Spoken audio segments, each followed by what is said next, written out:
my name is Rob Ribby, and I'm director here at Honey Rock, and I'm excited to talk to you about Advanced Camp. Advanced Camp is one of the most unique and powerful programs at Honey Rock, and it is at a critical time for young people between junior high and high school, and helping to equip and prepare them to manage that significant transition. It's a 3-week program that has a wilderness trip, some significant in-camp experiences around our activity areas and Bible studies, and then thirdly has a significant service component. The whole goal of the program is to prepare them and help them understand who they are and how they can stand for Christ and live in healthy and whole ways as they enter the significant years of high school. I think it is one of the best investments you can make at this important time in their lives. We hope to see you next summer. God bless.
Good evening and welcome inside King Arena alongside Tex Ritter. I'm Rusty Lindsay. Thanks for joining us here tonight. We've got a CCIW women's basketball matchup coming your way between the CCIW leading Thunder of Wheaton, who come in 5-0 already in the CCIW and 11-3 overall, and Millikin University Big Blue, 5-9 overall and 1-4 in the CCIW. Millikin coming off a tough loss at Carthage on Saturday, a 5-point loss that they were in it till the end. Wheaton, meanwhile, coming off a gritty and gutty win over Carroll in a game that they would all tell you was not their best effort. So we'll start, Tex, with Millikin, as obviously this is a little bit different look from the Big Blue. They undergo the change as Lori Cairns, their legendary head coach, retires, and they hand the reins over to Olivia Lett, who's a real up-and-comer in the coaching ranks. And this is a team that matches her identity as a player. For those of you who don't remember, she was a 2012 National Player of the Year by D3Hoops.com, led Illinois Wesleyan to the Final Four, and a loss in the national semifinals to eventual national champion Amherst in that Final Four. This is a team that's taken on her identity. They're tough. They play you the length of the floor all 40 minutes of the game, so we're going to have to be ready for another gutsy effort similar to what they saw from Carroll. Absolutely, yeah. No, we're looking at a team that has 5 girls on there that can shoot really, really well. I mean, we're looking at averages in the double digits all across the board. Where they may lack in size, they definitely make up for in a lot of speed, which I think, as we saw in the previous game, that Wheaton really actually does struggle with when they have girls that may be outsized, but if they get in their face, the Thunder really struggle, especially the big 3 in Devin Kyler, Hannah Frazier especially, and we even saw a little bit with Jen Berg. So it'll be really important for the Thunder to build on that and keep playing their game. Wheaton has been building, like you mentioned, peaking there with that win at Illinois Wesleyan last Wednesday, but this is a Thunder team that comes in having won 6 in a row, and now they make their debut in the top 25 for this year, sliding in at number 24 in this week's D3Hoops.com top 25. So this is a team that is really starting to put together their best basketball of the year, and they're doing so without Jill Berg. And with that, we'll actually send things across to Florida tonight's PA announcer, Mr. Dave Pugsley. For tonight's CCIW contest between the Millikin University Big Blue and your Wheaton College Thunder. At this time, we'd ask everyone to please rise for the playing of our national anthem.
Here are the starting lineups for tonight's game. First for the Big Blue of Millikin University.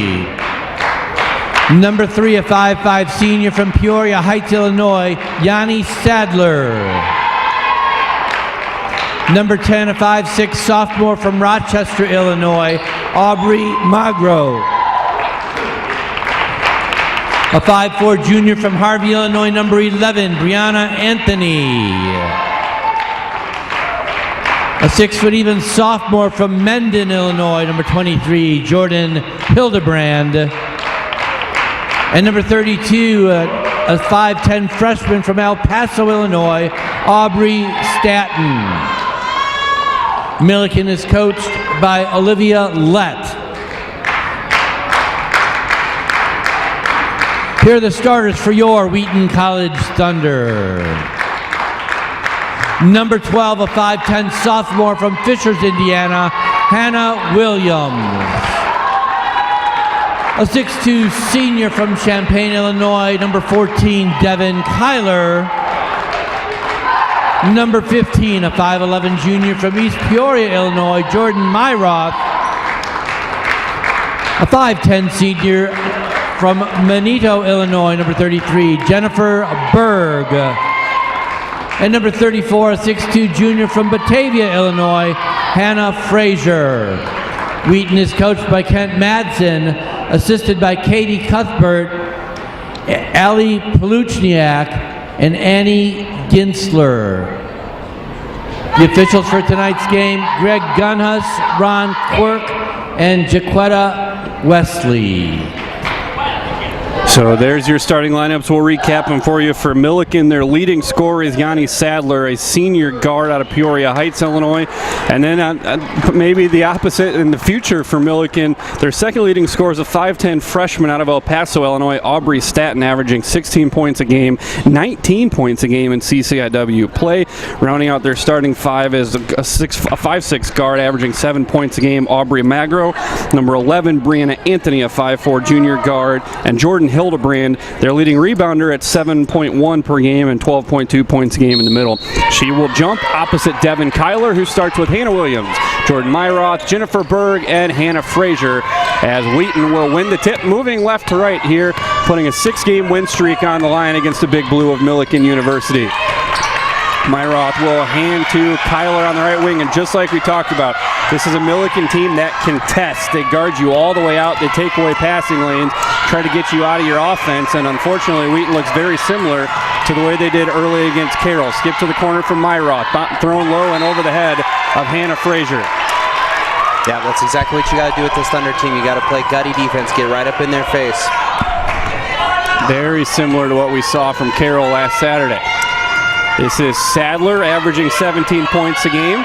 The senior, big uptick in scoring, only 11 points a game last year, so 6 points a game improvement.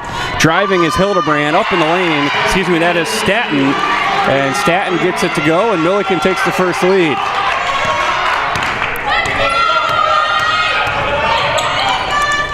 Hannah Williams thought about the baseline drive, left open for three, and she buries it. Williams struggled on Saturday. Good to see her see one go through early. 1 point lead here for the Thunder as Millikin comes back the other way, right to left. The road blues, white numbers trimmed in black. Coming off a 5-point loss at Carthage on Saturday night. Down low for Staton, and she throws it away. Hannah Williams off the deflection will bring it up for the Thunder, leading by 1. Picks up her dribble, finds Frazier on the right wing. Frazier will drive and travel. Hildebrand was beat. Frazier picked up the dribble and gives away a turnover. This game is starting really, really similar to the previous game on Saturday versus Carroll. And it's going to be really important as we talked about rankings for the Thunder to continue to start building consistently early game. When you play against a team that's really, really good, a high-ranked team, you cannot afford to have a slow start in a game. Sadler looking for room, can't find it against Myroth. Shot clock's at 14 as Anthony dribbles it to the right wing, looking into the middle, nothing there. They go out between the circles, left wing, and a travel called by Aubrey Staton, who after watching for 2 minutes, you can see a very similar game to her head coach. Built much the same way, has that full-length game. That's got to make a very easy transition for Olivia Led into the head coaching ranks, getting coach a player who it looks like she has a game pretty similar. Frazier with the left-handed dribble. Back cut for Kyler. Right-handed layup is good off a nice feed from Jennifer Berg. It's usually the move we see that goes to Frazier, so it's good to see Devin start rotating into the offense on the under the post. And that was maybe one of our concerns for Saturday was Kyler spent a little too much time on the perimeter with a big size advantage. So Wheaton 5-2. 7.5 left first quarter. Anthony the baseline drive. Cut off, swings to Sadler, now up top to Magro. Bounced low, looking for room is Hildebrand. First shot won't go, gets her own rebound, tries it again, and Berg is there for the rebound. Myroth around the screen all the way to the basket. Layup is good. A high screen from Hannah Frazier, and 7 straight here from the Thunder. As Millikin pushes into the front court with Anthony. Brianna Anthony not under control. Right hand won't go, and Wheaton has played well the last 2.5 minutes, trying to add to a 7-0 run. Back cut Berg, one on the floor. A handoff to Myroth, out to Williams.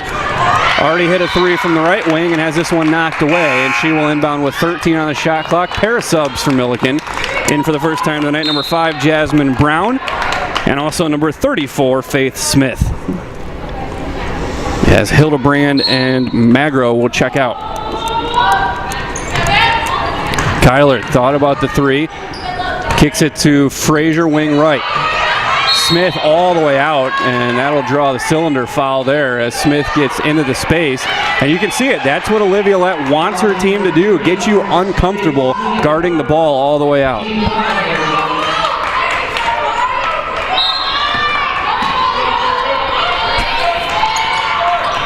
Williams inbounds to Myroth.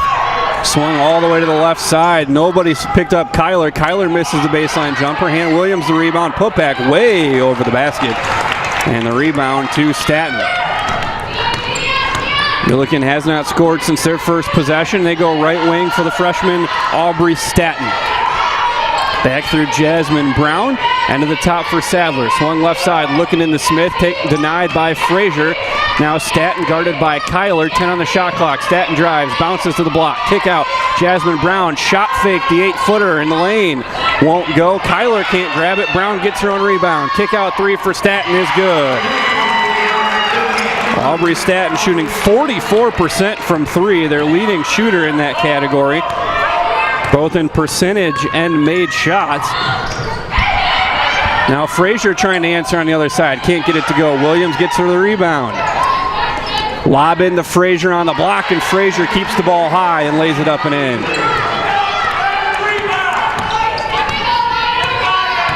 9-5 lead for the Thunder. 4.5 gone here from King Arena. Driving is Anthony, and Williams will get called for the foul. That will send Brianna Anthony to the line as we see it again here on the replay. Something I think that's worth noting here too is Coach Madsen, as he's yelling to his girls, you got to get the rebounds here. You know, it's very fundamental, but you gotta have the rebounds against a team like this that are going to put up a lot of shots. And when you have such a height advantage on, that Wheaton does, you have to get those balls. Dembski in for Hannah Williams for Wheaton. Staton checks out, replaced by Hildebrand. As Anthony will have the second of two coming, only a 42% free throw shooter this season. Millikin on a whole does not shoot the free throw very well at just 68%, and she misses the second. So a 9-6 lead for the Thunder. Pushing all the way to Dembski. Dembski lays it up, can't get it to go. Fighting for her own rebound. It's knocked into the corner and grabbed by the Big Blue. Wheaton struggled at the rim on Saturday night as Brown off the dribble gets the jumper to go. Thunder defense looked real confused there. She was wide open on that shot. And Kent Madsen's going to use a timeout midway through the first quarter. Wheaton leading 9-8. But you see, like you talked about, Taxman, people see the number in front of the team name like what Wheaton has now as they make their debut in the ranks. It's a little extra effort that comes. Yep. The Thunder are going to have to be prepared to take that shot from every opponent they play now. They have to be prepared to see that team's very best game every single day. Check on things down in Decatur in the men's game. Similar start here. Millikin leading 8-5 in that one. Couple of big CCIW battles on the men's side, with Augustana heading to Elmhurst and North Central heading down to Illinois Wesleyan. We'll keep you updated on all 8 games going on in CCIW basketball ranks tonight.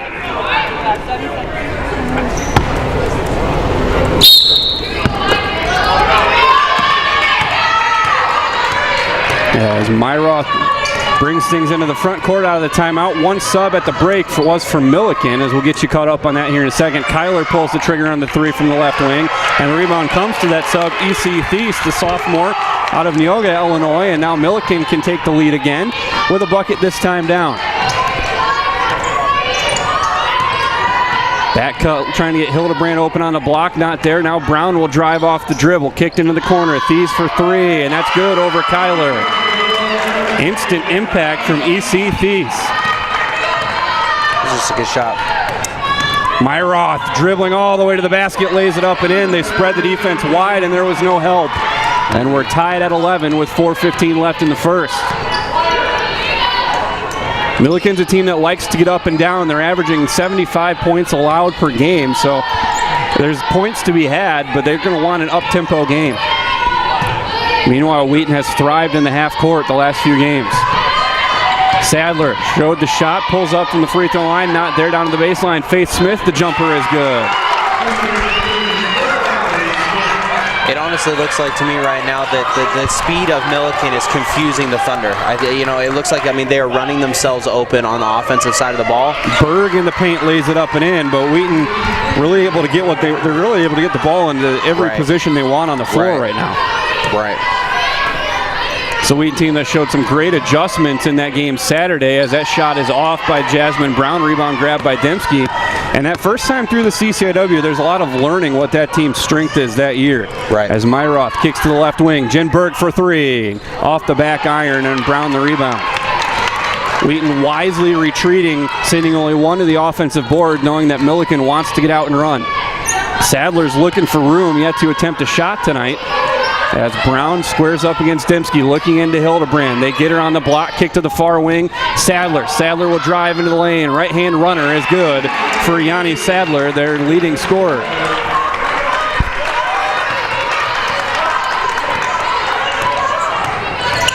Inside of 3 minutes left, and a very entertaining first quarter. Dembski the quick three. That's long. Rebound to Jennifer Berg.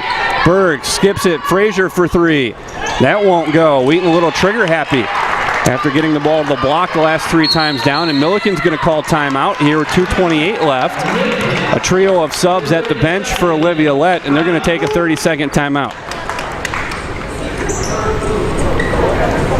It's going to be interesting, as we were talking about earlier in this game.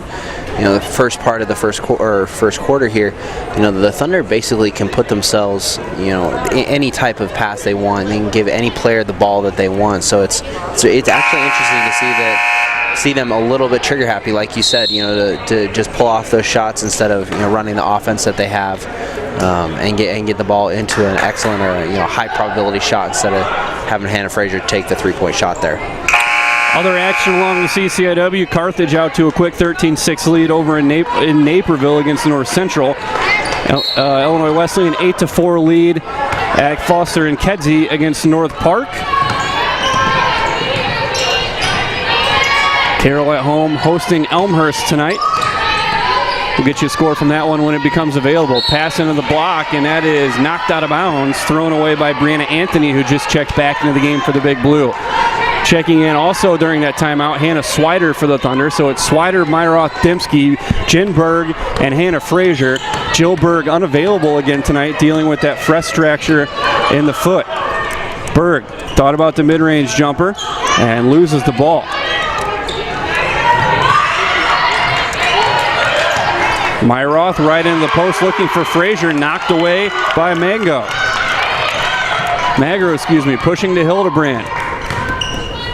Hildebrand picks up her dribble on the baseline, had Stanton on a back cut out top. Thies for 3 over Swider. It's good, and 6 quick ones for EC Thies, who matches her season average already. I mean, the simple fact of it is the Thunder are getting out-efforted on when they're playing defense. I mean, the Big Blue they are hustling to the ball, they're setting the screens, they're running their offense well, and they're going to take the open shot. I mean, there's nothing more you can do about that.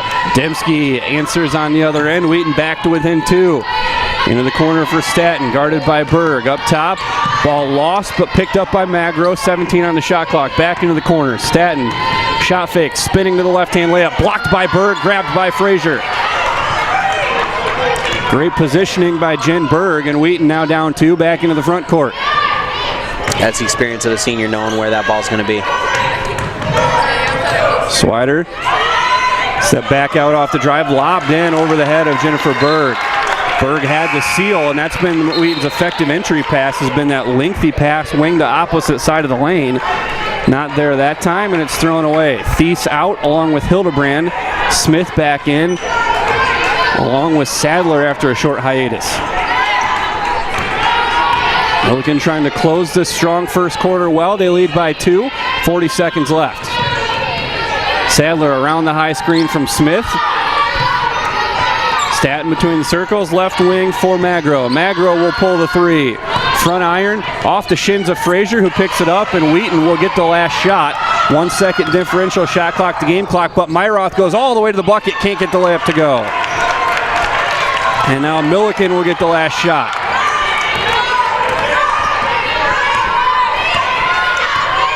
Smith shows for the high screen. They go right wing to Sadler. Sadler will use the screen. 6 as Sadler takes the 3. Long rebound grabbed by Jennifer Berg. Berg outlets to Frazier. Frazier won't get it off in time. And Millikin will hold a 2-point lead after a very entertaining first 10 minutes.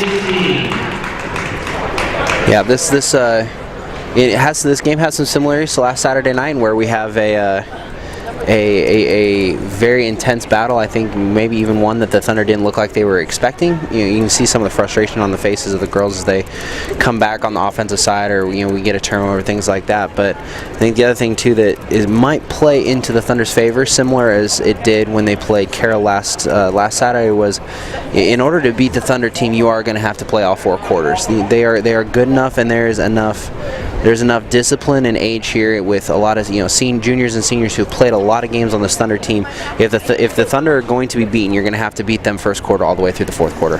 The biggest thing for Wheaton was as that game rolled along and got into the second half, it was a game that lacked flow. This game has some flow. That's true. So this is a game that, especially if Millikin's going to hit shots, they can stay in it because they have that shooter's mentality that they're not going to stop shooting. Right. But I think it probably benefits Wheaton a little more that the game has some flow, because you're able to get confident touches, get out in transition, rebound and run, as opposed to that game Saturday that it just really bogged down with foul calls and half-court offense. Absolutely, absolutely. Millikin shooting 46% there in the first half, 3 of 5, first quarter, 3 of 5 from 3. Wheaton 43% from the field, 2 of 7 from the three-point line. And the number of threes is going to be the thing to watch as we move forward. Wheaton a little too eager to take the first shot available. Baseline drive for Brianna Anthony, and she's going to draw the second foul against Hannah Williams exactly the way she drew the first.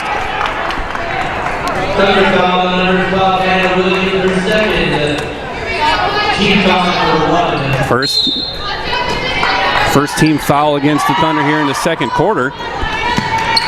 Only one foul in that first quarter, and it was against Williams. So she has both fouls in the game. Down into Hildebrand.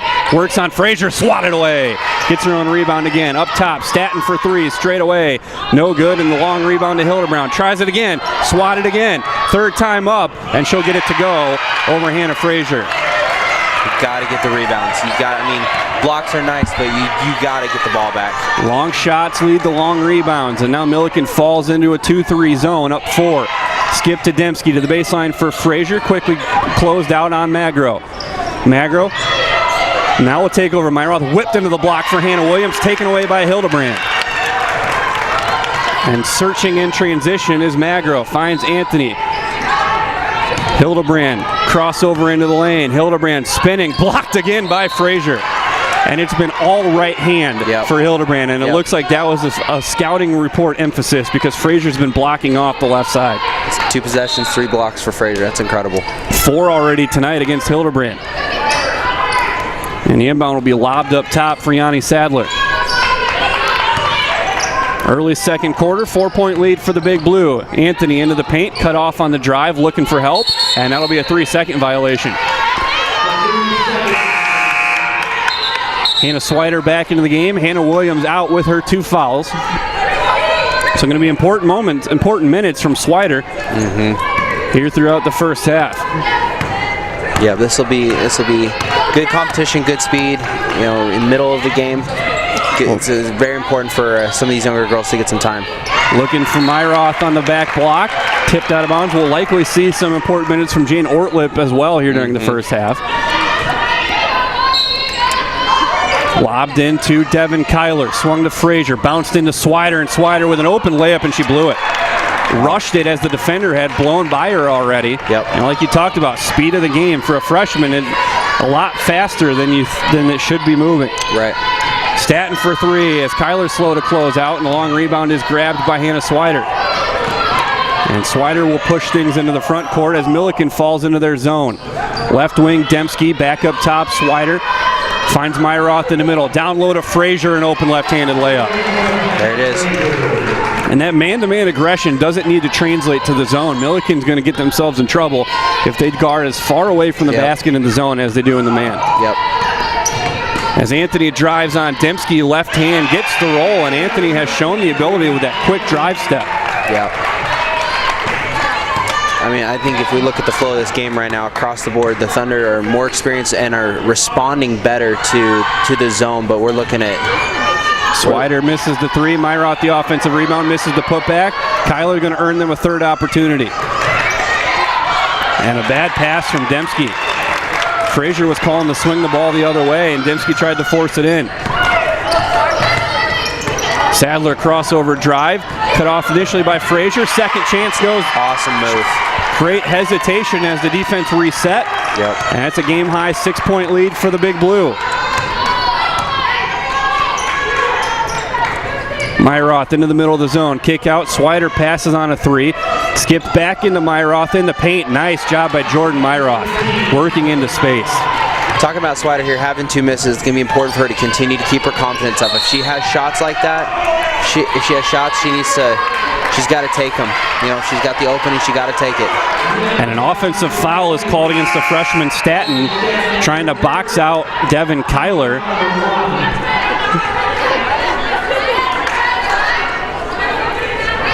Swider out, Berg back in. 1 foul each here in the second quarter. Back into the man-to-man for the Big Blue. Jen Berg up top to Dembski. Kyler on the cut, finds Frazier on the baseline. 17-footer back iron, no good, and Berg crashing for the rebound. can't bring it in. Too close there. Kirsten Madsen into the game will replace Dembski with 6:26 left here in the first half. This is going to be a big opportunity, depending on the matchup. Jordan Myroth with Sadler guarding her has an opportunity to really go to work in the post. Right. Yep. I think this is also a nod to the effort of Millikin right now and the speed at which they're playing. I think Coach Madsen's having to reach a lot deeper into his bench and find matchups to try and match this speed. I mean, they are maybe possibly the fastest team that Wheaton has played this year. Probably with the exception of Thomas More. Right. High screen, Berg all the way to the basket with the right hand, too hard. And Millikin can add to a 6-point lead here inside of 6 minutes left in the half. Sadler driving, kicks to Brown on the baseline. Jumper won't go. Jen Berg the rebound. Staten narrowly avoided a second foul trying to knock that ball loose. As Myroth dribbles up into the right corner. Berg on the wing looking into Frazier. Good help from Brown to deny. Into the corner, Kyler will try the 3 ball. And missed everything. Running the floor, Staten. And Staten will miss the layup, and Berg will wrestle the rebound away from Jasmine Brown.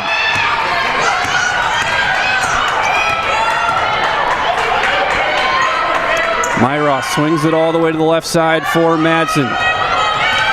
Kyler guarded by Staten to the baseline, Frazier. Frazier with contact, and will go to the free throw line. And at some point, you're going to have to start putting Frazier down low again. She's got to start getting her work done. Well, this is the part of the game where this gets interesting because that initial burst has worn off now for Millikin. Right. Starting to see the hands go to the hips, the heavy breathing as this tempo gets pushed. And Olivia Lett wisely sends 3 subs. Wheaton will have one waiting for Frazier if she can make the second of 2.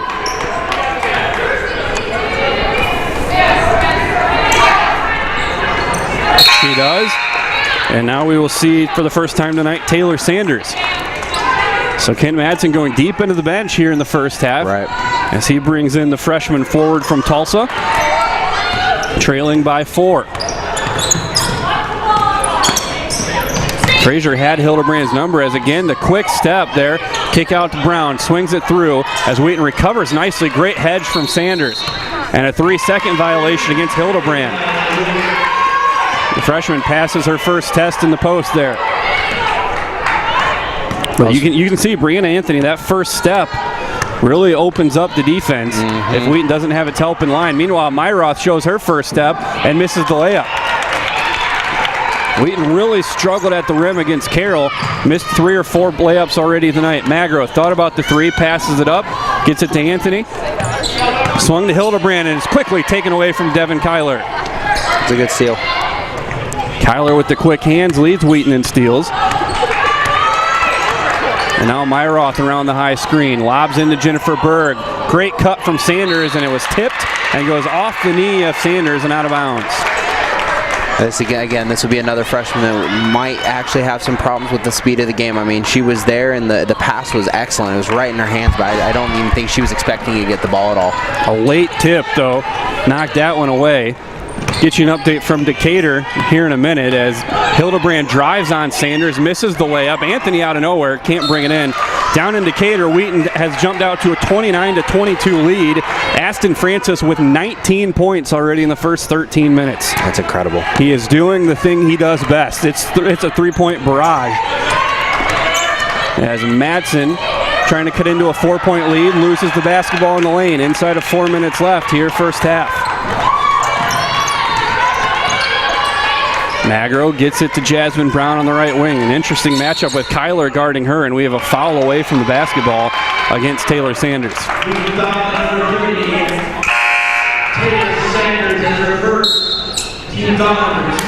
A big props right now here to Millikin is that, they were a team maybe last year that you might have written off and said, yeah, we can play a lot of our freshmen in this game and still come out with a 10 to 15 point win. But the way that they are playing right now, the intensity, the coaching, they're running a good offense, they're playing strong defense.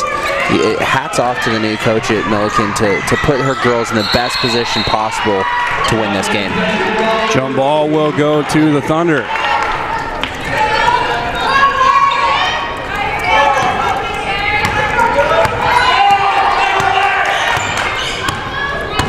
And stuck at 26-22 for a few minutes as Berg holds on the right wing. Up top, Taylor Sanders going to pull Hildebrand away from the basket.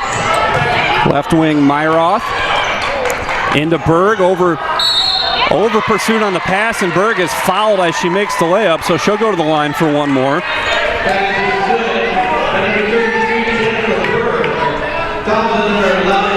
But again, after Kyler got that initial inside touch, it's been a lot of perimeter work again. Right. As she has a matchup advantage with Faye Smith only at 5'8" guarding her.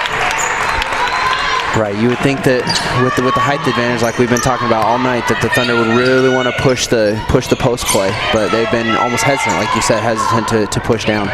Anthony crosses over, gets all the way to the basket for a left-hand lay-in. And you can tell with Jill Berg unavailable, they've spread the defense out, and there's not that fear of the block that comes when you have number 32 in the middle there. As Sanders shot fake, drives all the way, and she will go to the free throw line, draws the foul at the rim. As a defender, a little slow to get up. That'll be Brianna Anthony. That's her second, team's fourth. And Taylor Sanders will go to the free throw line for just the third and fourth times this season. That was a good drive by the freshman. Knowing what she needed to do, get it done under the basket. Staten back into the game for Anthony. Frazier will wait to check in after this free throw. It is good. So Frazier replaces Sanders, and Wheaton back within 3, 28-25. Millikin has led for the entirety of the second quarter.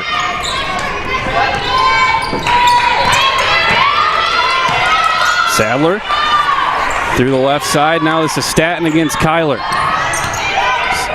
Frazier stonewalling Hildebrand in the middle when they try to get that lob. Looking forward again, and Frazier right in position. Now they go as she backs her under the basket. Great job by Hildebrand, and a better entry pass from Faith Smith.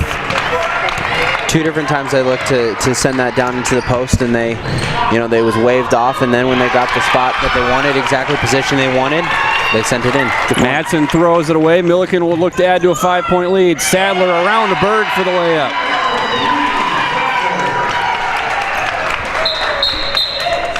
And before Wheaton can inbound, Olivia Lett's going to call a timeout. Smart timeout with 2 minutes left, as this is a team that the tempo has slowed a little bit lately, giving her team one last rest here to close this half strong, leading by 7. It's an impressive showing by the Millikin Blue, Big Blue. Millikin 1-4 in the CCIW. They've struggled away from home this year, as young teams will do. They're just 1-6. Their one road win coming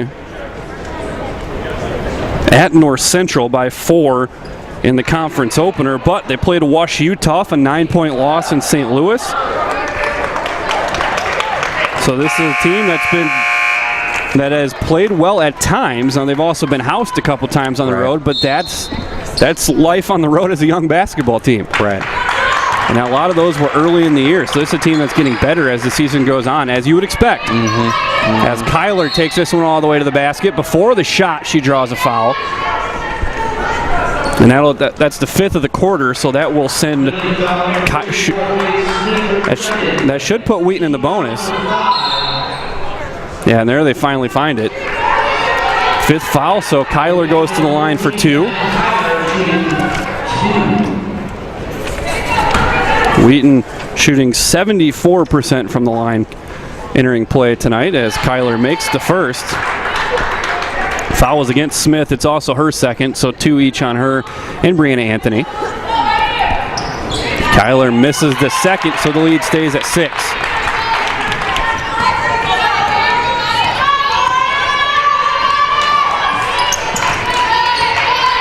Sadler up top. Staten had the lob and throws it away as Dembski cuts into the passing lane. Christy Dembski all the way to the basket for the lay-in. You need that. You need that right as you're going in. Cut into this lead as fast as possible. Wheaton switches the screen. Sadler the long 2. Rebound by Berg, and fouled as Smith picks up her third.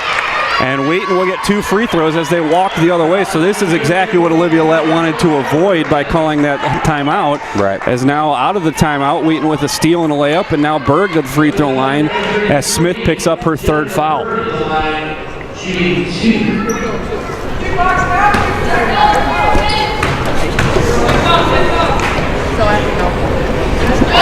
Berg makes the first. Anthony will come back in with 2 fouls to replace Faith Smith.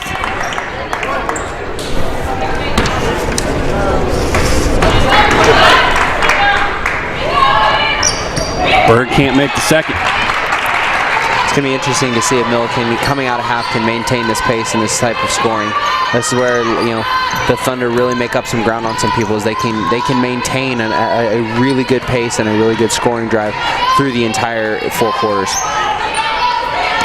Bounced into Hildebrand, right back to Staten, over Frazier, can't get it to go. Tap out rebound leads to a 3-pointer for Magro, and it's good.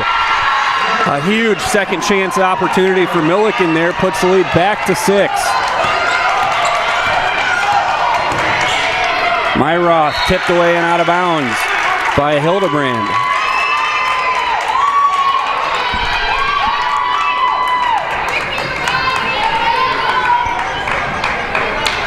.23 on the shot clock, about a 18-second differential before the game clock. If Wheaton hurries, they can get a 2 for 1. Myroth trying to open up the lob angle, not there. Now they swing it. Great entry from Kyler, and Frazier finishes. It's a good finish. And it'll be tight, but as they have to wait, now it turns into the last shot if Millikin wants it. I think that's what their coach is signaling, is take a lot riding on this possession. Yep. Myroth all the way out, denying Sadler, who finally grabs it with 13. Staten and Hildebrand wait at either wing for the high screen. Sadler goes with 7. They use Staten. Sadler cut off by Myroth. Shots no good. Rebound by Jennifer Berg. And that will end the first half. A strong 20 minutes from the Millikin Big Blue, as they will take a 4-point lead into the intermission.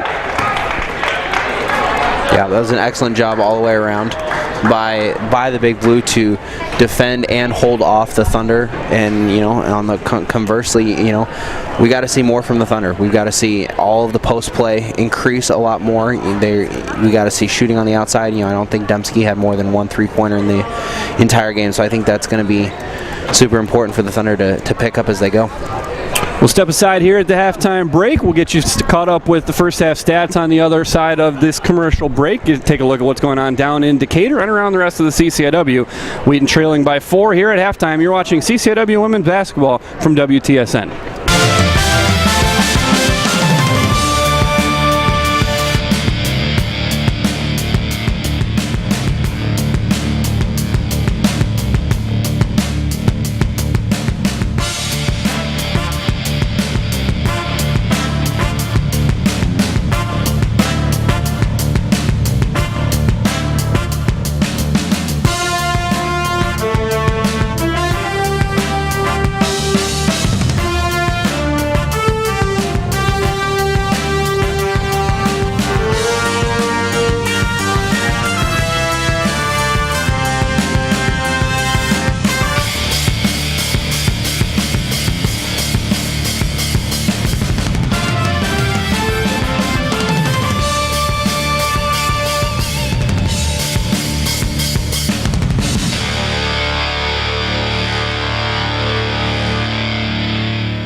I think a lot of today tries to emphasize how much you need to be the individual and how much you need to kind of have your plan set out for you as soon as you reach the end of high school. Vanguard just kind of popped out of nowhere, and the idea of a gap year, spending it in the woods, and I felt like I just needed to take some time away from the kind of rigorous academic world just to kind of recenter myself. I feel like this is probably one of the best decisions I've ever made, was to take a gap year.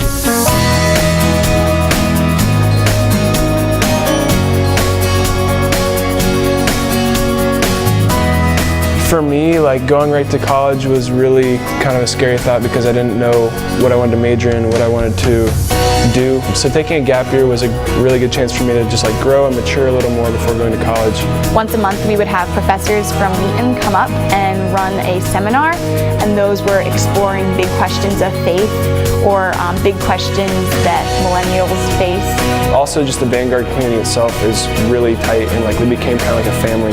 I'm very thankful for these people who are willing to push me, but just care for me so deeply, and definitely I think something unique to this place, to Honey Rock, and to Vanguard as a program.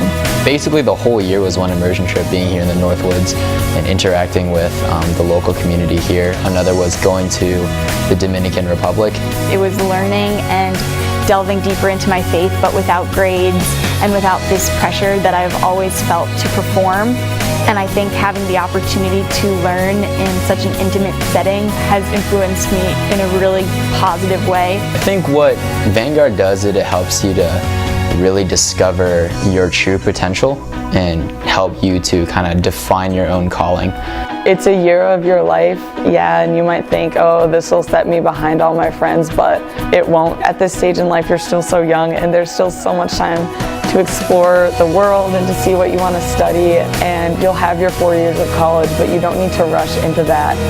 The person I am now compared to the person at the beginning is different in a lot of ways, but probably one of the most important ways would just be less anxiety about the future and more of just like present-mindedness and openness to what God is doing and like what His plan is from here. Yeah, I definitely think looking back on it, taking a gap year and doing Vanguard was the best decision of my life.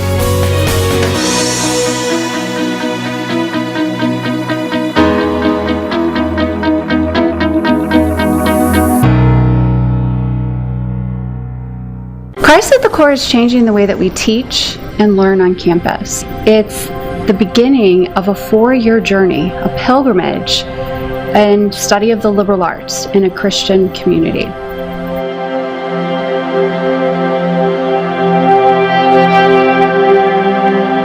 The first time I heard about the Core Seminar was in my spring connection of my senior year. So what really stood out to me was what they said that went along the lines of, in order to know your career, you first have to know your identity. And that completely blew my mind, because all the other schools talked about how I could excel in this subject and grow in this career field, but no one asked me who I was.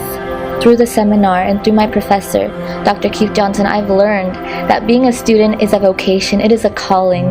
The Lord has placed me here and my classmates here for a reason. The first year seminar is really built around introducing what we mean by Christian liberal arts, and that is not just to study that, but to actually do it. As we read texts, think about great ideas, refine our writing, make arguments, listen respectfully to students that differ from one another. So homework wasn't a chore. I engaged deeply with the readings because I wanted to come to class with an insight to share and ready to learn from the students around me. It was an exciting opportunity, and I felt valued as an individual with the things that I could share with the classroom as well as learn. The Christ at the Core and Advanced Integrative Curriculum is important for our students because it gives them an unparalleled opportunity for critical inquiry and to understand how their academic engagement informs their faith, and also how their faith informs their academic engagement. It's really cool to be in a class that is just combining two very different disciplines, being taught by two different professors, Dr. Townsend just in the Department of Natural Sciences, and then Dr. Barwigan in Christian Formation and Ministry Department, but then seeing how they interact so beautifully in class and how they really just build on what each other are saying. Students are getting expert knowledge in two very disparate disciplines, and that they're now having to learn how to integrate this. Right. So it teaches them from a liberal arts perspective how to not only take kind of these silos of content and learn it, memorize it for a test, but to see that everything that they're learning contributes to one another.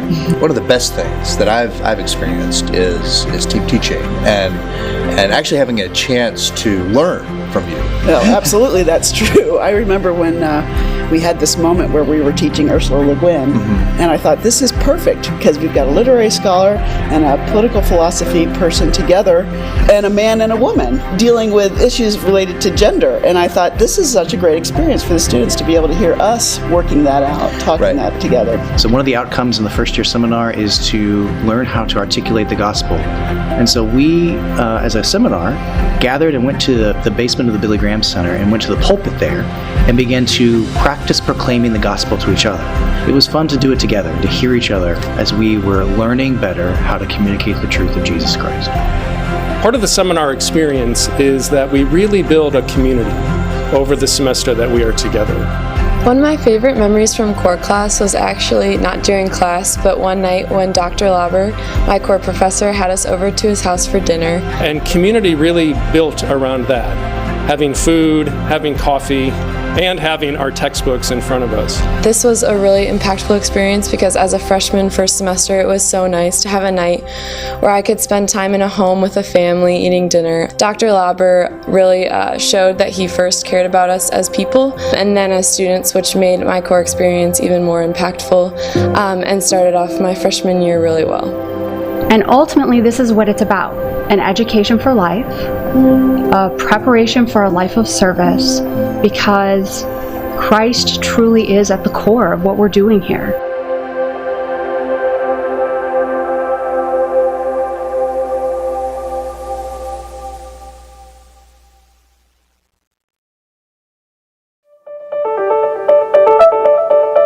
Every day, as students attend chapel, meet friends for lunch, or raise their hands in class, they encounter the Wheaton Fund at work, ensuring the excellence of their Wheaton College experience. Because of the Wheaton Fund. Because of the Wheaton Fund. Because of the Wheaton Fund. Because of the Wheaton Fund, Wheaton students receive a Christ-centered liberal arts education, led by world-class faculty, preparing them for a variety of kingdom vocations. Because of the Wheaton Fund, all Wheaton students can grow in their faith through chapel, small groups, and real-world ministry experiences. Because of the Wheaton Fund, students can participate in a more holistic Wheaton experience through extracurricular activities such as clubs, athletics, student government, and more. Because of the Wheaton Fund, students get to live, learn, and play in world-class facilities. Everything from light bulbs illuminating late-night study sessions to lab equipment fueling discovery in Myers Science Center. It is made possible by the Wheaton Fund. Because of the Wheaton Fund, the total excellence of a Wheaton education is made affordable for all of our students. And that's only possible when family, friends, parents, alumni give generously to the Wheaton Fund. Because of you, lives are being transformed each and every day on this campus. People that will lead society and serve the church in the next generation. Because of the Wheaton Fund. Because of you.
Welcome back inside King Arena, where Millikin leads Wheaton by 4 here at the intermission break. 35-31 our score. I'm Rusty Lindsay next to Tex Ritter courtside here.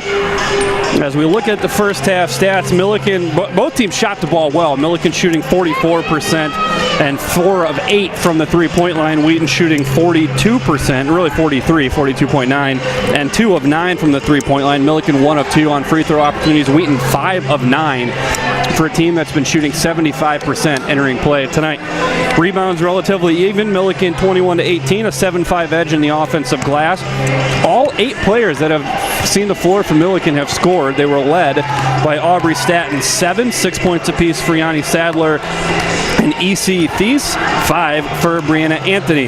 Their leading rebounder was Jordan Hildebrand, 5 rebounds, all offensive boards. That's going to be the big focus, I think, for Wheaton in the second half is going to have to be clearing the rebounds because there's a number of second chance opportunities. In fact, Millikin had 8 points on second chance opportunities. Wheaton had just 2. For Wheaton, the Thunder were led by Hannah Frazier with 8 points, 6 for Jordan Myroth, 5 for Jennifer Berg, to go with a game-high 6 rebounds for Berg, 5 for Christy Dembski. 7 of the 9 that have seen the floor for Wheaton have scored, so also a very balanced attack for the Thunder. Both teams with 9 turnovers. A lot of points in the paint. Wheaton outscoring Millikin 20-16 in that category. As Tex, this was one where on the opening possession, Wheaton looked flat, and they answered with 7 straight, and then Millikin kind of found their footing a little bit, and all of a sudden they had the edge. But as that second quarter wore on, you got the feeling that Millikin was starting to slow down a little bit. That tempo wasn't quite there. The shots that were going in early were coming up short. So I think for Wheaton, if they can push the tempo a little bit, you got to force Millikin to play 40 minutes against you, and it's going to be key as Millikin took that time out really with 2 minutes left in the half, leading by 7. That was really a turning point, I think. Olivia Lett trying to give her team enough gas to get to the first half finish line. Wheaton instead narrowed it back to 4. Right. And had opportunities at the free throw line to really get within 2. So I think that was really a big turning point. Had Millikin been able to hold that at 7, push it to 10, this game feels very different. But coming back to 4, I think Wheaton takes a little confidence into the locker room. Totally agree. Yeah, no, I think that, like you said, I think that the major key here, the 2 keys for the success of Wheaton tonight is going to be they are going to have to get the ball back in rebounds, whether it be mostly on the offensive, so when Millikin is on offense, but also, when they make their own shots. There were a lot of times where our girls were getting boxed out underneath the rim in positions where they shouldn't be. And the other part is, yeah, you have to force Millikin to play you tough like they have been all the way through and wear them down to the point where they start making mistakes or they start making turnovers. Update from the men's game in Decatur. Wheaton leading Millikin 42-33 behind 27 first half points from Aston Francis. He already has 6 3-pointers, 27 points on just 11 shots. As Hildebrand goes right to work and lays it up and in to start the second half. And Wheaton looks like they're changing their matchup a little bit. It was Devin Kyler guarding Hildebrand that time down. As Myroth throws it away to Hildebrand. 3-on-1. Bounce pass to Anthony. Lays it up and in lays it into the bottom of the backboard. And Hannah Williams grabs the rebound. So Wheaton avoids a pretty major blow there if Millikin were able to start off on a quick 4-0 run. Frazier gets that one to 5 feet. Can't get the roll. Wheaton's had good looks, have missed a lot of shots at the rim. I think it's probably 8 or 10 shots that they've missed, within probably 5 or 7 feet of the rim and they've just either hit the rim or rolled in, rolled out. Hildebrand back to the right hand. Frazier's waiting for it. It has to be on the scouting report. Frazier's blocked Hildebrand 4 times now. She was giving up a left-handed layup.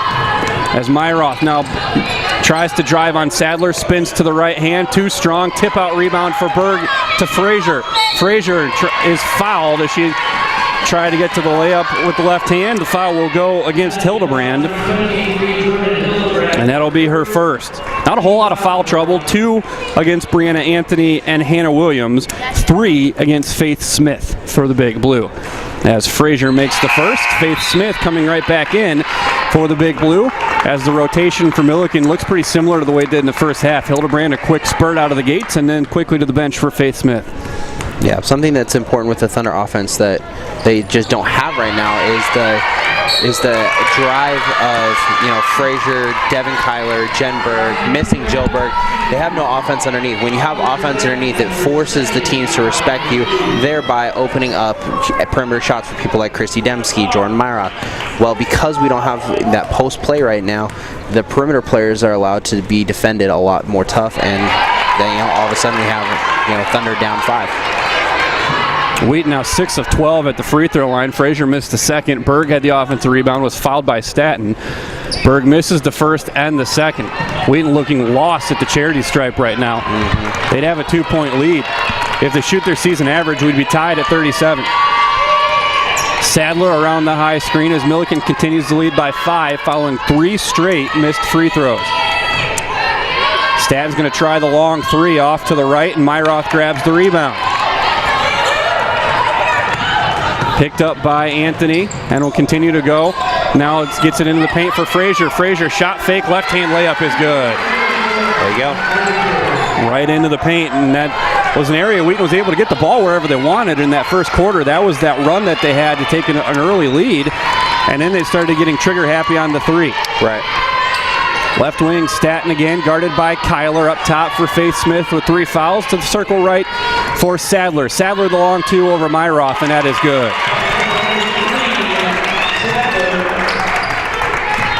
Thunder just have to be patient here. Sadler with 8, and the lead back to 5. And a foul away from the basket, away from the ball, excuse me, against Jennifer Berg.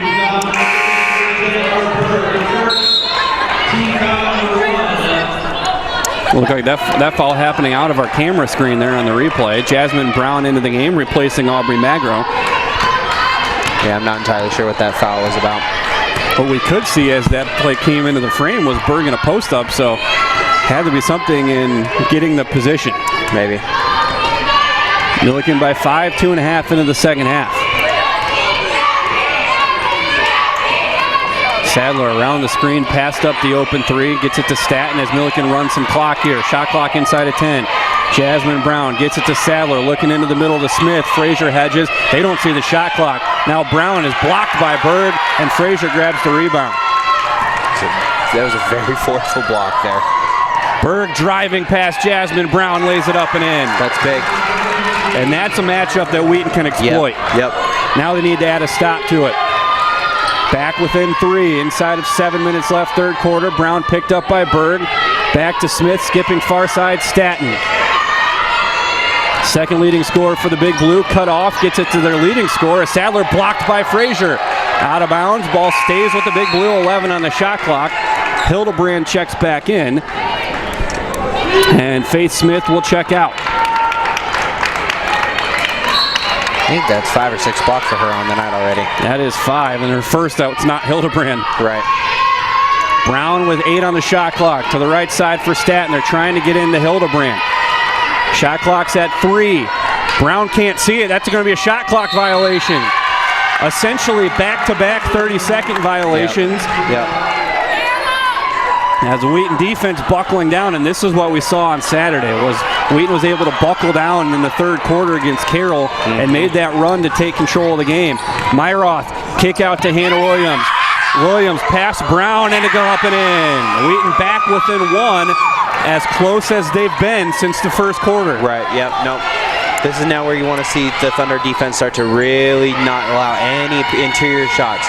Just keep forcing them outside to the perimeter where they're not known for their three-point shooting. Sadler out of control down the lane, and Frazier grabs the boards. Wheaton with a chance to retake the lead. Hannah Williams into the corner, baseline drive for Williams, up and in, and Wheaton's back in charge, and a quick timeout from Millikin as Wheaton taking control of the back of this game. A 6-0 run to lead by 1 with 5:48 here in the third quarter. Yeah, I think that those 2 defensive stops both were very key. One, that Millikin Big Blue was looking to drive right down to the post. They don't have the size, but they have the speed to outmatch the Thunder down low. But the Thunder kept them out on the perimeter, almost got the shot clock violation, forced them into a bad shot. Then the Thunder go back down and score. Come back again, force the Big Blue back into another bad shot, something that they don't want to be taking, and score again. That's that's just good basketball at that point. 5:48 left, and again, there's a lot of parallels to that game we saw here on Saturday. But this game's been a lot more open. That was much more of a half-court game. But we talked a little bit towards the end of the second half that Millikin looked like they was losing that bounce in their step right. that they had come out of the gate so strong with. This is going to be a key 3-minute stretch for Millikin here. If they can, starting with this possession, if they can score this possession, that goes a long way. But the way that they were attacking the game has really kind of slowed down here in the last 3 minutes of the second quarter, and now the first 4+ of the third. Right, and I think the crazy thing is the 5 girls on the court right now for the Thunder, they have a ton of experience right now playing basketball, in this system. If they feel like you are slowing down, if they feel like you are gassed, they are very good at using that as fuel to move themselves forward. AC Thies, just as she did in the first half, right into the game and gets a bucket and puts Millikin back on top. Surprised we didn't see more of Thies after she came in with 6 quick points in the first. Myroff skips it. Out of bounds. You're right over there.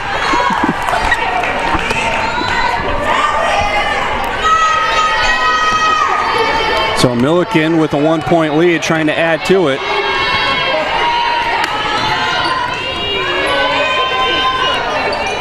Thies circle right, 20 on the shot clock to Staten. Up top, Sadler. Back to Thies. Thies trying to drive, knocked away. Shot goes up, no good, and Frazier the rebound.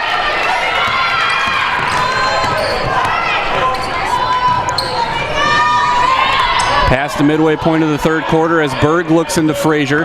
Around Anthony, Berg will skip to Kyler. Passes an open 3, back to Berg. Left of the middle of the center of the floor, and Berg is fouled by Brianna Anthony, who picks up her 3rd foul.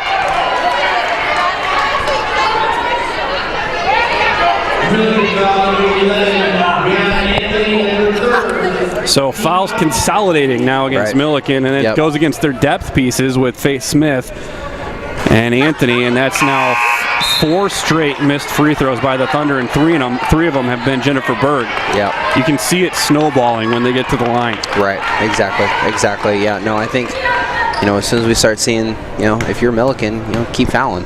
It sounds bad, but if the Thunder aren't going to be that consistent on the free throw line, keep fouling. Berg couldn't be happier to get the roll there. Right. Touched all of the rim before backpedaling into the hoop. So we're tied at 41. Blocked by Kyler as Anthony gets it back, gets it all the way to the hoop. Hildebrand blocked by Frazier. So we talked about it in the first quarter that the lack of Jill Berg was making teams a little more aggressive, but Wheaton's really shut it down here. Williams left open, right corner 3 ball is good. A huge 3 for Hannah Williams.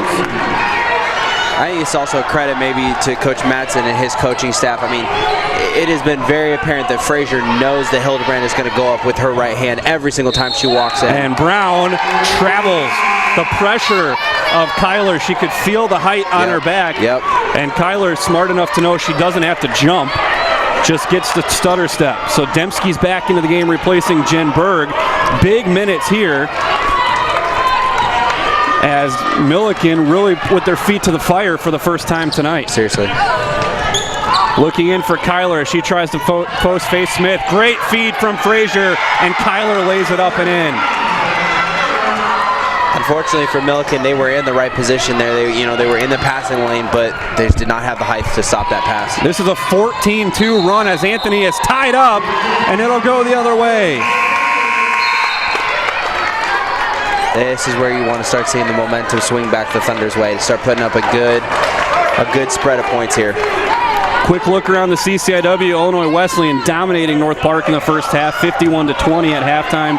Carthage by 9 over Millikin late in the third quarter, and Carroll by 3 over Elmhurst as Wheaton throws it away. Sprinting up, they go against Kyler. Sadler back to Magro, who lays it up and in.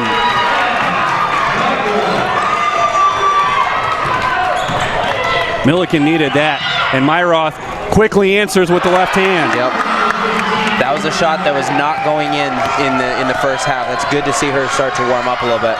This is almost a carbon copy of what Wheaton did against Carroll on Saturday. Seriously. Down the lane, and Myroth fouls Yanni Sadler. Easy call for the officials. Quick checkup in Decatur. Wheaton 44, Millikin 36. At 2 minutes into the second half, we mentioned a couple big men's games. Augustana with an 8-point lead at halftime at Elmhurst, 2 teams in first and second spots in the conference. Carroll trailing Carthage in Kenosha by 9, 43-34. And Illinois Wesleyan with a 2-point lead about 5 minutes in over North Central in a big game down in Bloomington. As Sadler makes them both, and Millikin, like we talked about, the next 3 minutes being big after that run. They have seemingly stemmed the tide. Jacqueline Sanjul into the game for the first time for Wheaton, giving Jordan Myroth a breather. Right wing for Dembski. Dembski loses Staten with a behind-the-back dribble. Kick out to Williams. And now Williams will drive. Williams, the right hand, won't go. Frazier with a strong rebound, and she's fouled. If it's Staten, it's her third. That's huge. It is not. It's Faith Smith. It's her fourth. Wow.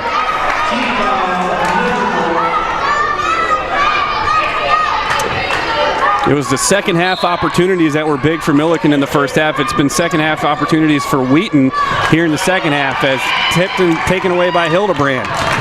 On the inbound, now Hildebrand attacking the basket, cut off by Hannah Williams. Williams with 2 fouls. Wisely does not add her third, and Wheaton's able to get a stop. That was a super smart play. Just put her body in position, didn't jump, didn't move, just enough of a touch there to throw off a shot. Sanjul to the left wing for Dembski, counting down towards 2 minutes left here, third quarter. Sanjul picked up by Staten, will drive, kicks into the corner. Dembski left open for 3, long. And Hildebrand almost lost the rebound, but able to track it down. This is the point in the game. You can feel it kind of in the tempo of this game. The next few minutes, the next minute and 50 seconds or so are going to have a big impact on this game. If Millikin can bring it or keep it close, I think it bodes well for the end of the game. Yeah, this is a crucial finish to this quarter. As Sanjul pushing, nice bounce pass to Dembski in transition for the lay-in. That's awesome. Outstanding feel for the fast break there by Jacqueline Sanjul. So Wheaton back up by 5 with a minute and a half. Yeah, no, you may not see Jacqueline Sanjul take a lot of shots, but she is like a midfielder in soccer. She distributes very, very well and puts herself in excellent positions. Sadler rushed the 3, and that's what you can't have on a young team as a senior taking early shots. Wheaton working this one as Kyler tried to turn the corner, cut back dribble, and Faith Smith just fouled out in the third quarter. Yep. They left Smith on the floor, and she will see the end of her night with a minute and 5 seconds left in the third quarter.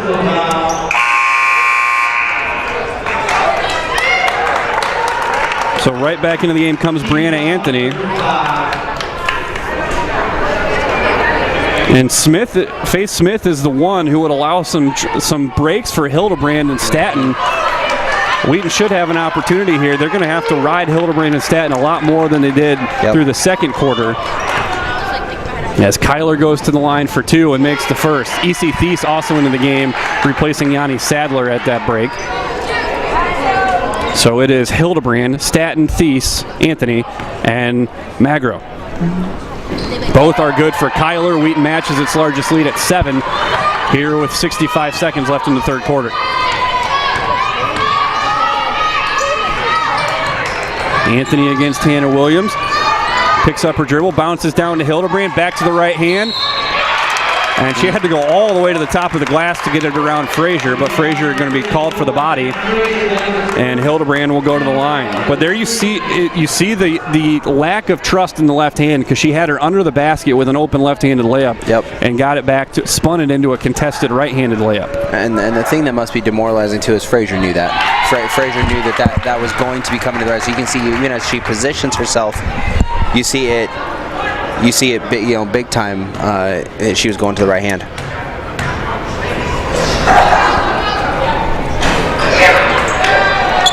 It's missed the free throws, and Wheaton pushing the other way. A poor decision by Kyler, taken away by Magro. 45 seconds left, and Magro all the way to the hoop in the lay-in. So a 4-point lead here for Wheaton. 10-second differential, shot clock, game clock. And now a foul away from the basket by Kyler. That's tough. Disappointing sequence for your senior leader. Right. And just when Wheaton looked like they might have Millikin on the ropes, some self-inflicted wounds are going to give Millikin what should be the last shot of the quarter. You got about a 1 second, 2 second differential there, I think.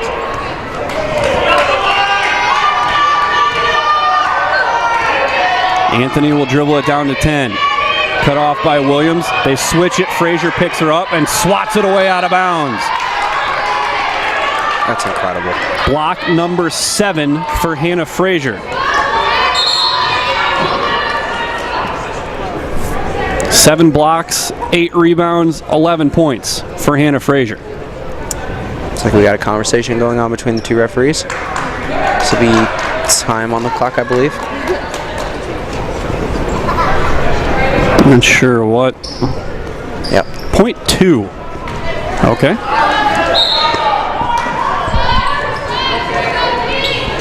It comes into Anthony. Anthony the long 2. No good. Dembski grabs the rebound, and that will end the third quarter. Wheaton dominant in the third quarter at stretches, but they left the door open at the end as Millikin closes the gap to 52-48 as we head to the fourth quarter.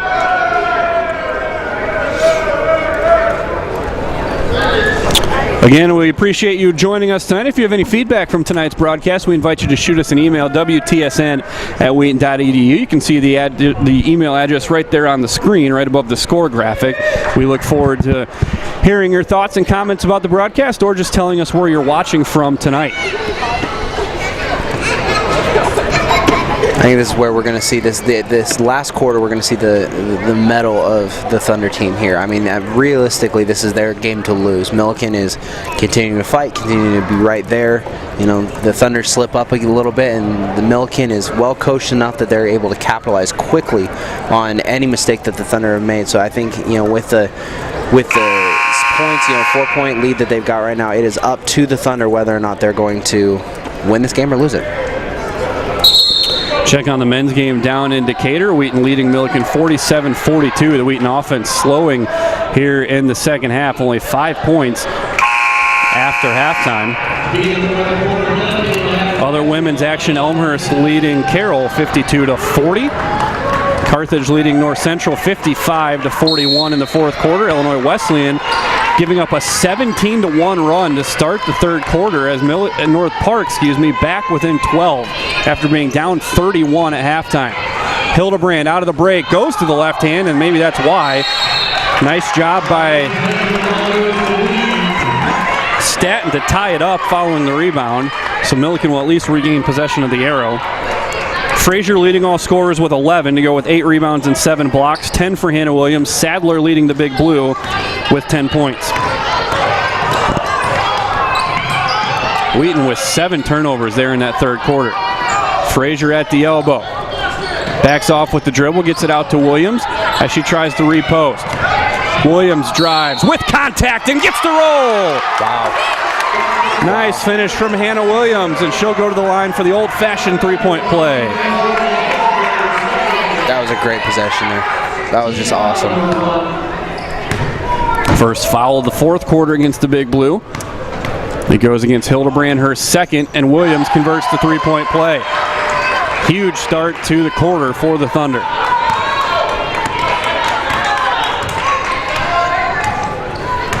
As Magro against Dembski. Crossover, high screen from Hildebrand. Left wing, Brianna Anthony. Anthony down the lane, trying to throw it across. Off the leg of, looked like Williams. Right. And it'll stay with the Big Blue with 14 to shoot.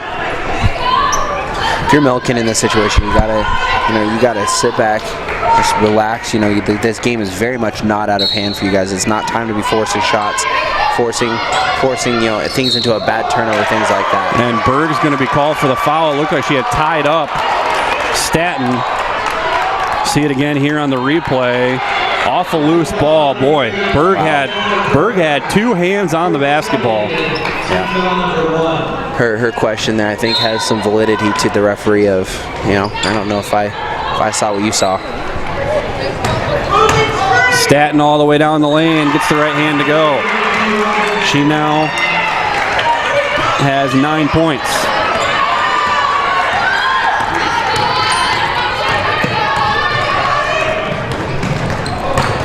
Myroth probing, kick out, wide open three for Dembski, and a rare miss. Frazier fighting for the rebound, called for the over the back.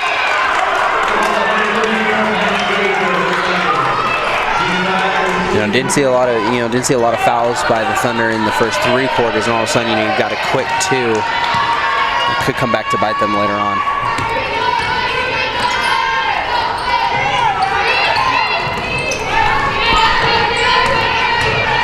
Staten spinning in and out as Frazier gets the rebound. Berg got away with one with the left hand coming down across the shooting motion.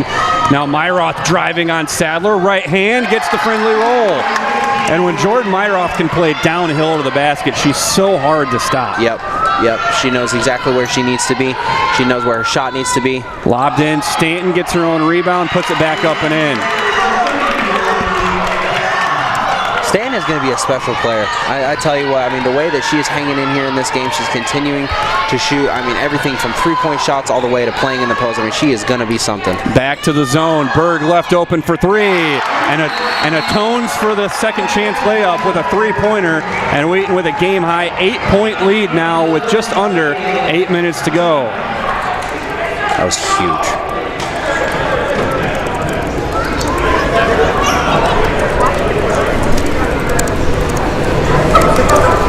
7:53 to play. Berg hits the 3. Again, this is anytime you're playing on the road, initial bursts are great, but what you're seeing is a young team hitting the wall about where you would expect a young team to do so against a ranked opponent. Yep.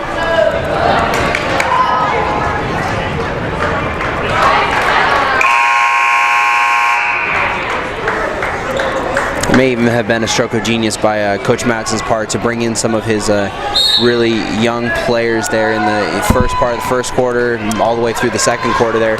Give his starters, give his seniors a break, so they have the energy there to play all the way down the stretch with full energy, whereas the Big Blue have been struggling now. Out of the timeout, Staten draws the foul. Driving on Kyler, and we talked about it at the top of the broadcast. The longer this game is on, the more it's hard to ignore the similarities between her game and her head coach's game. Mm-hmm. Very physical player, almost cut out of the same mold as Olivia Lett, a couple inches shorter. Lett was a matchup nightmare, and those familiar with the CCIW remember some great battles in those Illinois Wesleyan Wheaton games between her and Brooke Olson, a pair of All-Americans going at each other. Both free throws are good for Staten, and it brings the lead back to 6. Myroth around the high screen, dribbling into the paint. Berg right where she missed the 3, and thrown away as Frazier thrown to the ground on the entry pass. EC Thies back into the game. She'll replace Magro, and Thies has been instant offense. You'll have to check her immediately. Yep. I'll give it on that last possession there. I will give it to Hildebrand. She absolutely dominated Frazier. That's not something you see very often in CCIW play, and really, in any of the games. Frazier's had her number tonight, but Hildebrand won that battle, and then Frazier returns the favor, kind of dummied the pass until it was thrown, and then worked her way right around.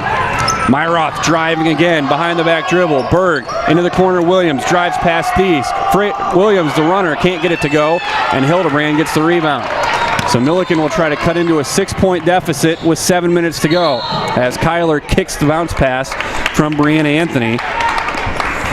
And that'll be a baseline inbounds for the Big Blue.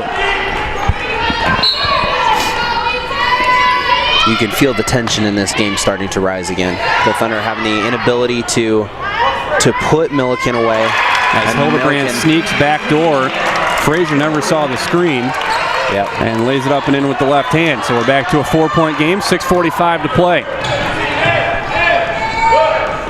Hannah Williams against Thies. Lobbed into Frazier, and she's fouled by Anthony.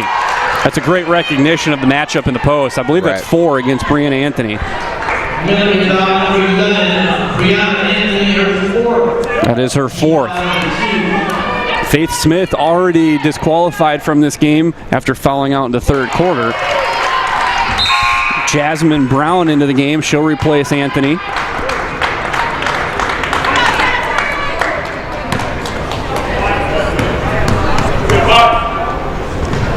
As Wheaton looks like, for the time being at least, they've put aside their demons at the free throw line. Yep. That's big. As Frazier hits a pair, lead back to 6. 6.5 to play. Brown, Thies, into the lane, blocked by Berg, jump ball, and that'll stay with Millikin. I think Jen Berg was trying to explain to the referee on that one that on her last foul, she did the exact same thing.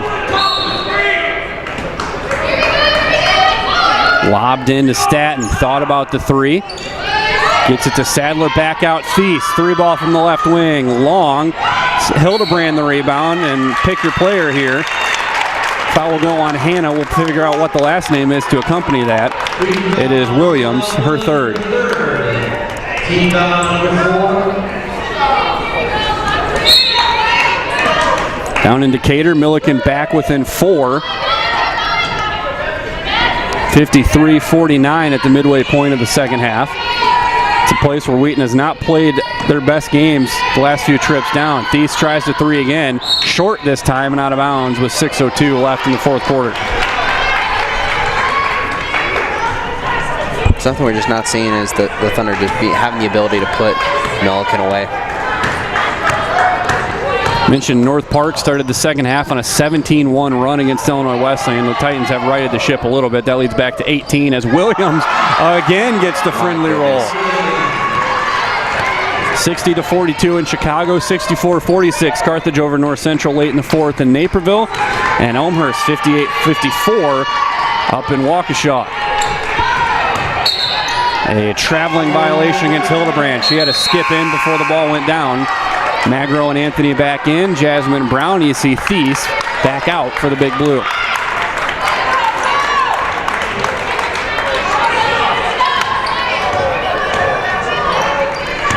As Kyler assumes the role of point forward, drives on Staton, gets to the block, and will dribble it back out.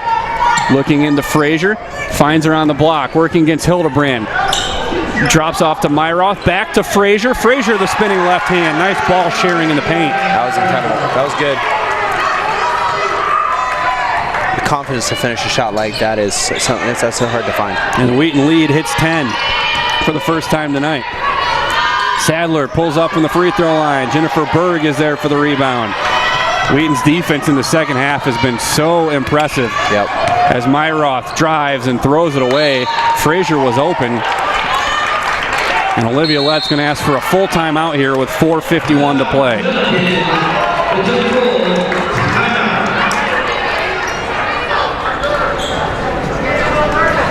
And it comes just inside the 5-minute mark. I think the other thing too that is I think important to note here is that we've got Coach Madsen is not saying a whole lot when he's sitting on the bench. I think he's allowing his seniors and the leadership on his team, to be their own impetus towards a victory, where he doesn't need to yell and be animated as much because he knows that his girls know what they need to do. They have the experience to do what they need to do.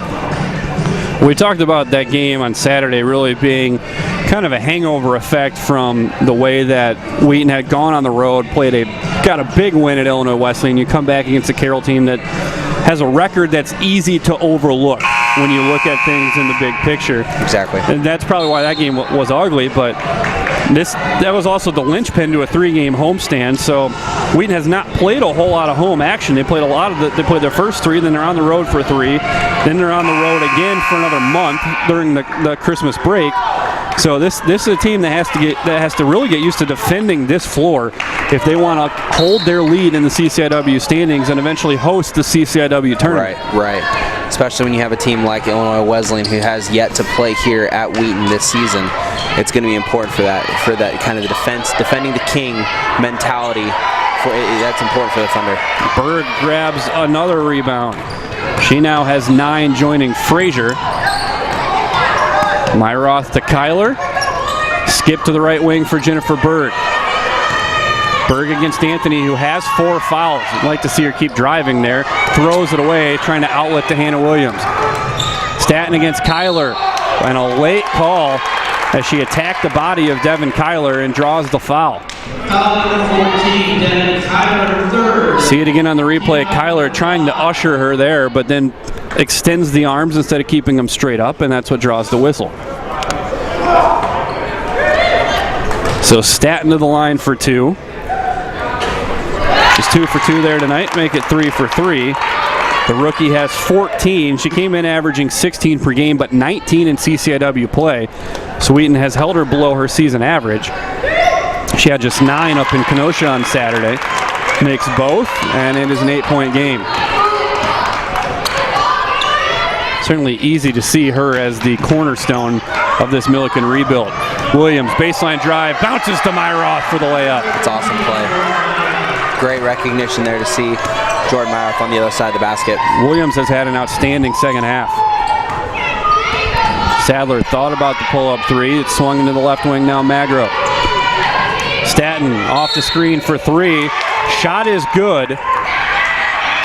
Count the 3. And a foul against Kyler, I believe.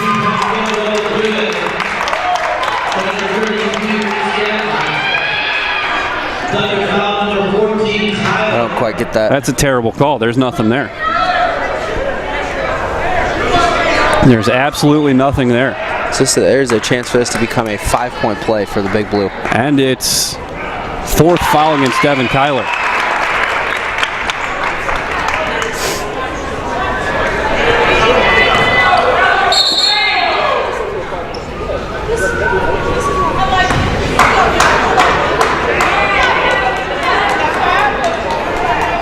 I think they're conferring there should even be free throws. Yeah, I don't know if there should be free throws. Yeah, you just read his lips. Cancel that free throw.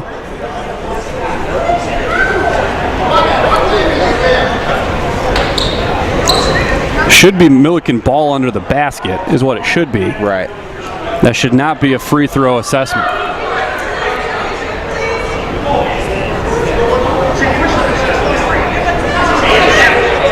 We await the clarification here. They're going to keep the free throw. Okay. And we will shoot one more. So it still could be a 5-point play.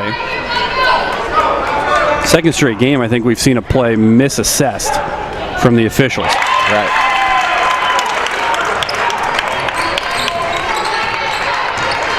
So the lead quickly cut from 10 to 5. Myroth picks up her dribble all the way out. And a foul. Nope, they're going to call timeout. Kent Madsen was rushing towards the official to call timeout. That's smart. As Myroth picked up her dribble.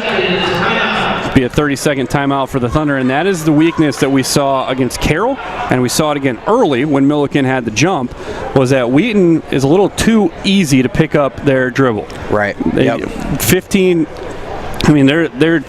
feet out past the three-point line and still picking up their dribble when they're not really in that great of danger and can keep the dribble alive.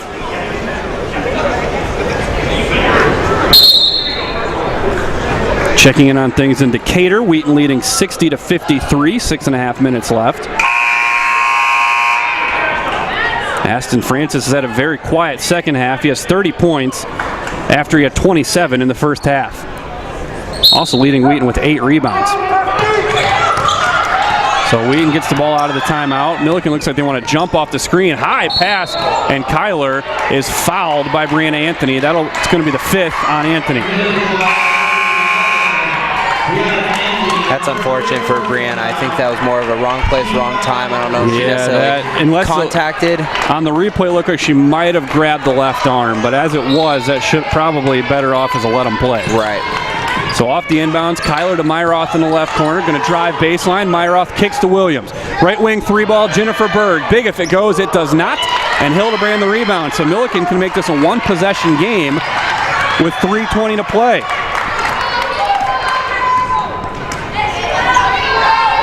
To the top, Hildebrand. Long 2 over the outstretched arms of Kyler. Long rebound to Staten. And now Magro around the high screen. Right wing for Sadler. Gets it to Staten. Wheaton now looking to be the tired team as that is up and in. Kent Madsen yelling travel. She got away with an extra step. Yep, she bounced there on her right foot. So Millikin back within 3 here on a 7-0 run. Myroth probing drive, won't get it to go. Big possession here for the Thunder defense. Yep. You see Olivia Lett telling her team, keep pushing the tempo. Yep. Sadler around the high screen. Elbow jumper. In and out, no good. No box out. So Frazier just has to swat it out of bounds. We were talking about how they look like the Millikin Big Blue were starting to tire out, and I think that it looks now like the Thunder are starting to get a little tired. Well, it's a little frustration too. Headlights. Wheaton had Millikin dead to rights, up 10, and then that 5-point play all of a sudden adds quite a strike, as there's block number 8 for Hannah Williams. Williams 2 blocks, 1 rebounds away from a triple-double. Myroth all the way to the hoop. Wide open 3 from the corner for Williams. It's good! She hit a big one to break a tie earlier in this game, and there might be none bigger than that one. Nope, that was hugely important for the Thunder right there. Williams continuing a terrific second half. Sadler probing with the drive, gets it to Magro, shot fake, down the lane, layup up, no good, and you can see Frazier affecting that shot. Yep, that was huge.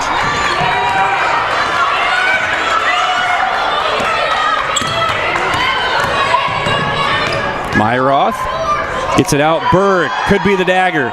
Missed it. Rebound out of bounds, and it will stay with the Thunder. 1:36 left. Wheaton with 12 blocks tonight. Millikin with none. Wheaton leads the country with 9.6 per game, and that's all divisions of the NCAA. Really? I did not know that. High foul off the high screen. Foul's going to be called against Magro, trying to fight through Berg. For comparison's sake, that's 2 blocks a game, better than Division I leading South Carolina. Myroth, great crossover. Frazier for 3 from the wing. Won't get it to go. And Millikin's hopes stay alive for the time being. They need to score on this possession. Yep, 80 seconds left. Timeout. Olivia Lett with 1:16 to go.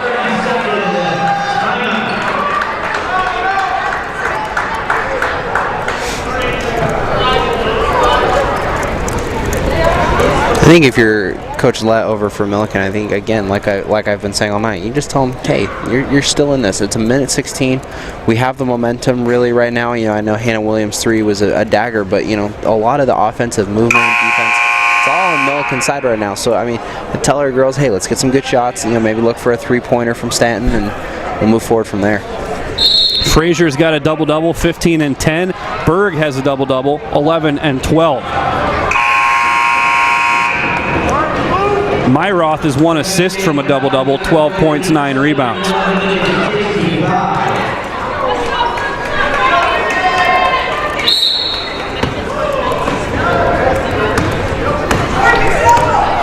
Magro out of the timeout. Berg looked like she shouldn't have that matchup. However, they get it figured out. They get it to Hildebrand at the free throw line. 15 on the shot clock, 1:05 to play. Magro into the paint, kick out. Jasmine Brown might have got away with a travel. And now Berg knocks the pass away and takes it away at midcourt. Outlet to Hannah Williams inside of a minute left here in this one. A huge turnover. And a decision for Millikin here, whether to play it out or foul and send Wheaton to the line. Williams driving. The floater is good.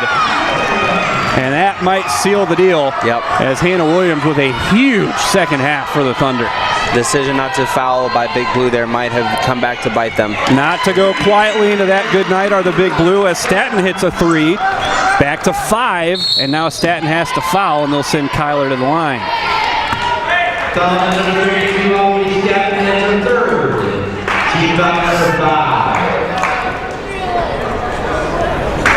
Stanton's third. She now has 23 to go with 6 rebounds. As Kyler misses the first.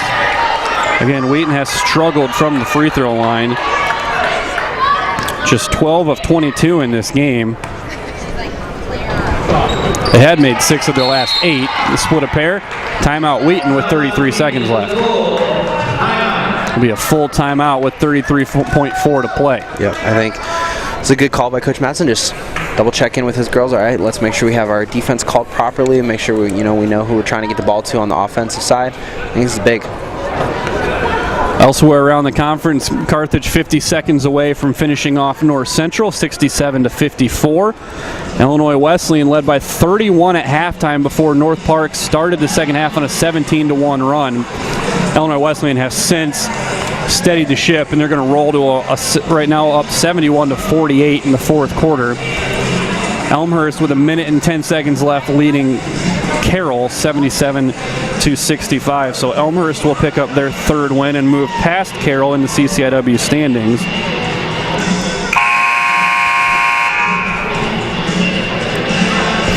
Millikin and North Park will both take their 5th loss of the year. Carthage moving into a third-place toss with third-place tie with Augustana at 4-2. Illinois Wesleyan will stay a game ahead of that at 5-1, and Wheaton will stay atop the conference with their 7th straight win and a 6-0 conference record. That's barring any funny business here in the last 33.4 seconds, with Wheaton leading 74-68. Yeah, I wouldn't count Millikin out here on this one. Magro picks it up early. As Berg was hedging, they get it to Stanton. Drives past Kyler. Makes the lay-in, so it's back to 4 with 25.4. Williams was open, sprinting down the floor. They inbound to Frazier, their best statistical free throw shooter, and Hildebrand fouls with 23.8. Frazier 3 of 4 at the line tonight.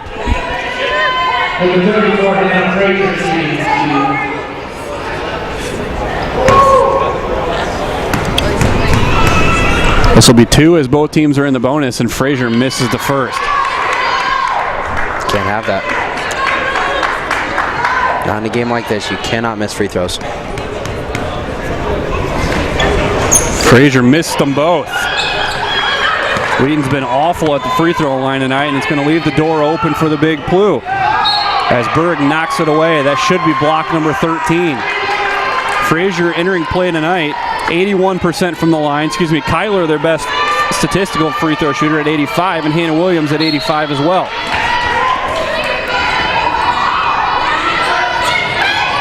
Nearly a 5-second violation. It comes into Hildebrand, and she draws the foul against Hannah Williams.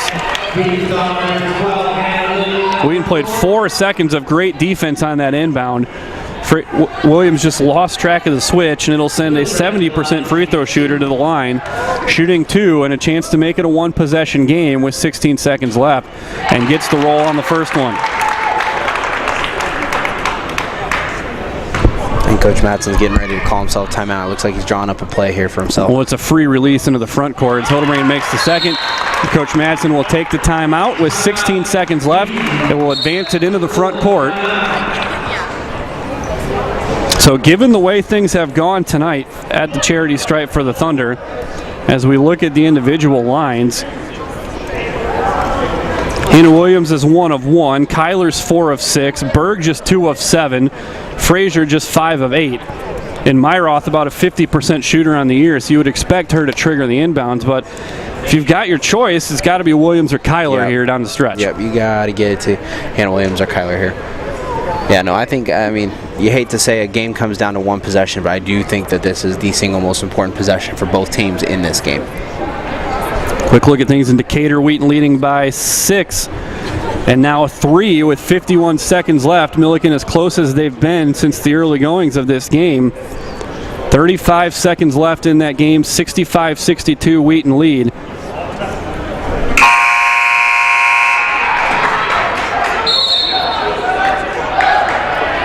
As Wheaton will go to the free throw line after an offensive rebound with 30 seconds left. So big opportunity there for the Thunder. Big one here as Myroth will trigger on the floor with Jen Berg, Kyler, Frazier, and Williams.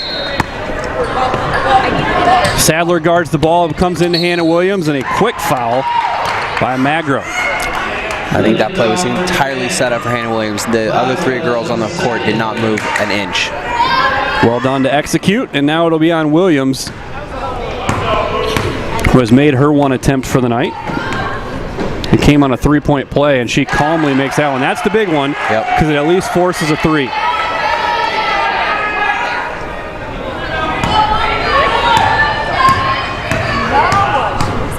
And Williams to make this a 2-possession game, and cannot. So Millikin's going to have a shot.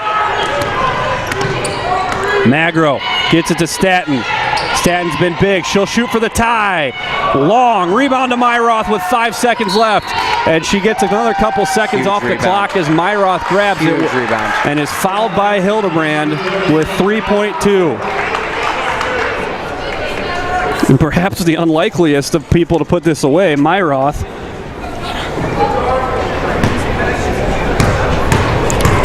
Much improved from her career mark at 61% entering play tonight. Just needs one. Right.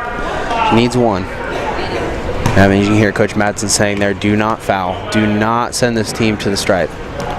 And Myroth is the one to ice it. On a night that Wheaton was just absolutely atrocious at the free throw line, it's Jordan Myroth who puts it away. Sadler with a 3 at the buzzer, and there's how big that one was. Wow. This is going to end up being a 1-point win. Jordan Myroth's free throw with 3.2 ends up being the difference, as Wheaton survives a spirited comeback attempt by the Big Blue in the closing seconds. That was tremendous. Like, that was, yeah, the one free throw by Jordan Myroth was absolutely incredible. And it comes off a friendly roll off all parts of the box. And for Wheaton, they win their 7th straight. It doesn't come pretty by any means, but it does come. That's the important thing. They moved to 6-0 in the conference. But there is some concern at the way that Wheaton has played these 2 games coming off a big win at Illinois Wesleyan. Right.